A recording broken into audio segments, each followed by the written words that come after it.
Arestado ang isang lalaki sa Quezon City dahil sa panghahalay umano sa menor de edad na anak ng kanyang live-in partner. Tumanggi magbigay ng pahayag ang lalaki. May unang balita si James Agustin. Napornada ang pag-a-apply sa trabaho ng lalaking ito matapos siyang silbihan ng warrant of arrest ng masambong pulis sa Quezon City. Yan ay para sa kasong 2 counts ng statutory rape. Halos 2 taon daw nagtago ang 24 anyos sa lalaki. Hinanap po natin itong nahuli nating suspect. However, nagtatago po itong suspect natin, particularly sa parting norte. Na-timingan po natin itong ating suspect. Nahuli po natin, na-serve po natin yung warrant niya. Ayon sa pulisya, nangyari ang krimen noong 2022.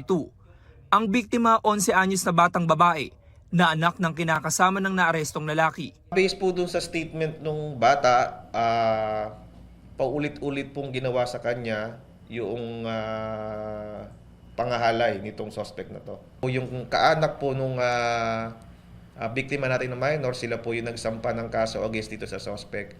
Una sa most wanted list person sa masabong pulis ang lalaki. Nang tanungin kaugnay sa kanyang pagkakaaresto, No comment po ako dyan, sir. pero alam niyo kung may warrant laban sa inyo. Hindi ko po alam nun, sir.